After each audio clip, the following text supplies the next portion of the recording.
Hello, and welcome to our Mission 4938. We're going to be doing a viewing of some special videos tonight, of some training videos from the United States Army. We're going to jump in right off the bat with our warning. Historical content notice. This film has been produced during World War II as part of a U.S. military training and information program. It reflects the language, attitudes, and wartime propaganda of the era in which it was created. Some terms and depictions in this film may be offensive or inappropriate by modern standards. They are presented here unaltered for historical and education purposes. Mission 4938 presents Mission 4938 presents this material to help viewers better understand the realities, perspectives, and messaging of the World War II period. Viewer discretion is advised. We're going to click into our slideshow here. So this video is going to talk about heroes. I gotta go hard after 2 hours of sleep. I love it. This video goes through, and we're going to talk about amplifying soldiers and talking about the ideal and the trying to turn these guys into almost Captain America kind of things. And that's what you were seeing also through the posters during this time period. There's the Army Air Force, become a paratrooper, the Marines. They kind of all had this visual imagery of kind of superhuman. Hey, nice to see you. Glad you made it. Our fighters deserve the best. They're superhuman in nature. And that's what the whole goal of this was to kind of show this superhuman ability by everybody. We got Recon over there. You'll be able to see Recon stream on Wednesday when we do Wasteland Wednesday. He is continuing through the Fallout 4 universe. The other thing it's going to talk about is dysentery and diarrhea, which is a crazy thing to have a film on. And these are some of the signs that you would see up around military bases around the time. What is the chief source of the infection, or what is the chief source of the infection? Flies. Where do flies breed? Filth. And they were putting these up around bases, trying to get people to realize that we were losing more soldiers through disease than we were through bullets. Flies are our enemy. Never give a germ a break. So these were actually World War II posters that were hung up around mess halls, around tents, around anywhere people would be eating, because they wanted people to realize, hey, we're losing a lot of people to dysentery. Like the Oregon Trail going at it over here. Carelessness spreads disease. And so they were putting these signs up. Don't let flies get in your food. Don't leave the latrine open. Don't eat with dirty hands. Don't leave garbage uncovered. So they were pushing all these messages. Burn barrel of something. Yeah, burn barrels even back then. And the other thing it talked about is in this film is going to be ammunition. So we're going to go into that as well. Ammunition, and remember to buy bonds, buy bullets. So this whole thing of they're pushing the war bonds using that same messaging, pass the ammunition, producing for your Navy, victory begins at home. And it's one of those things that they talk about a lot in here about,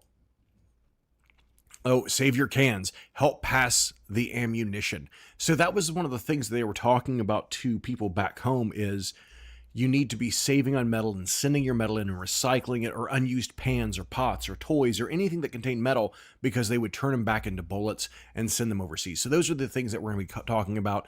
Again, while we're looking into this, we're going to throw the video up. We're going to give you another chance. There's the warning again. Viewer discretion is advised, because there are some wartime language that you're going to hear, and there are some propaganda things that you're going to see from this time period that are unedited and unaltered. So with that, we're going to jump into a few quick facts. Another wild thing about this is Tex Avery, Chuck Jones, and the man later known as Dr. Seuss were all the ones responsible for making this video. So if you're a fan of Looney Tunes or Droopy Dog or Woody Woodpecker or any of those, the creators of that actually are the ones who created this. So we're going to jump into that. A few quick facts.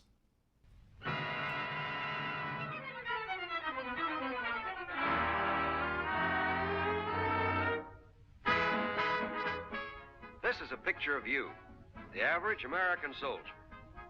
Nothing unusual, but there are some things you may not know about yourself that are pretty amazing.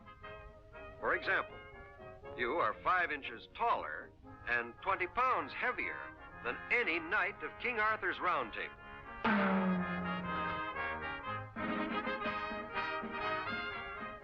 You You know more about maps and compasses than Christopher Columbus. You are a more accurate shot with your rifle than Daniel Boone himself. And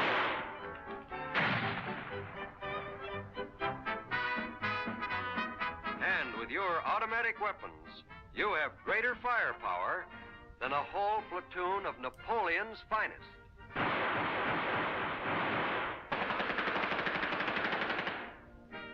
And again, you have an automatic And weapon in addition versus to musket all loaders. this, you know more about making beds than the average American housewife. To throw in the All little in tiny all, you're tinge of quite a guy. sexism. In fact, you're quite a lot of guys.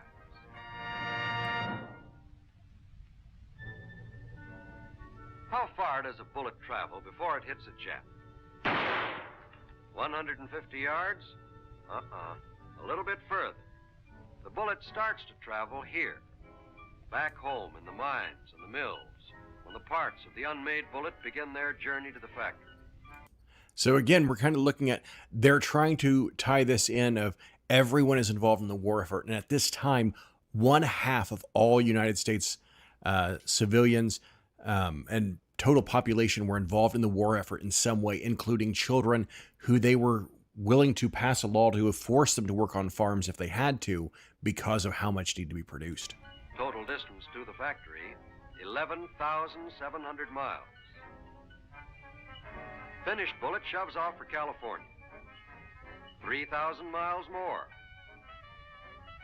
Across the Pacific to Australia. Add another 6,700 miles. Then, 2,100 miles by air, by truck, by mule, and up to the front on the back of a man. And this is where we came in. Range, 150 yards, plus 23,500 miles. We're going to go ahead and look at that as well. One of the other things that they were attempting to accomplish, and they put this out later on, was they had a lot of service members who were using bullets for other things than for firing, whether it was using them to prop stuff up or knocking out the ordnance from it and using those for cigarette holders, things like that. So they made this video also to get them to realize how important those bullets were and how important those were to the war effort and how far they had to travel. So maybe they could reduce some of that. Casualties, not caused by bullets, caused by sickness, avoidable sickness. In the United States Army, one of the great causes of sickness is diarrhea and dysentery. One of the greatest causes of diarrhea and dysentery is the dirty mess kit. Chow! Come and get it! We're seeing those flies they were talking about earlier. Atta boy, fill her up.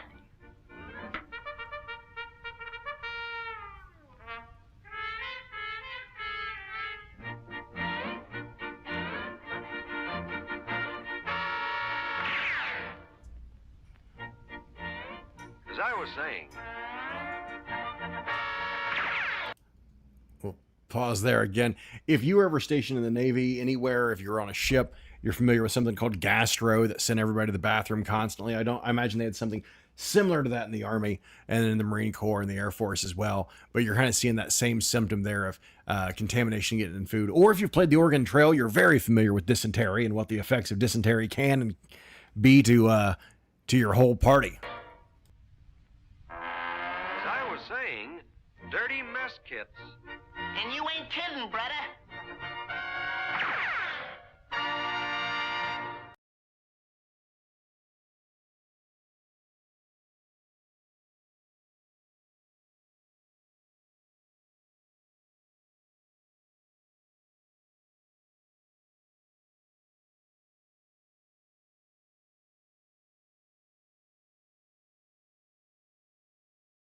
That was a few quick facts. That was sent two medical areas, two trainings by the Signal Corps to help train people in a comedic way.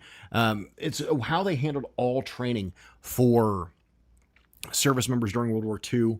We're going to be showing up some more of that. This Tuesday, we're going to be going live with one of everybody's favorite topics, venereal disease. So if you don't want to miss that, we'll be live 9:30 Central Standard Time on Tuesday. We're going to be going into a whole topic on military training for venereal disease. I think using Private Snafu cartoons that they had used to show service members.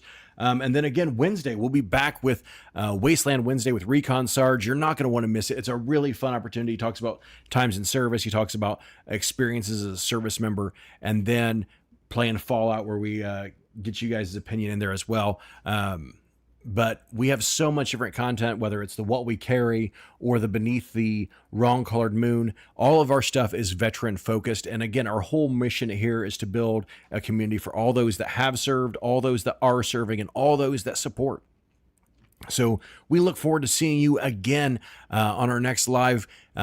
Click the notification, give us a follow, and we will see you on our next one. But until then, stay strong, stay true, stay Frankie.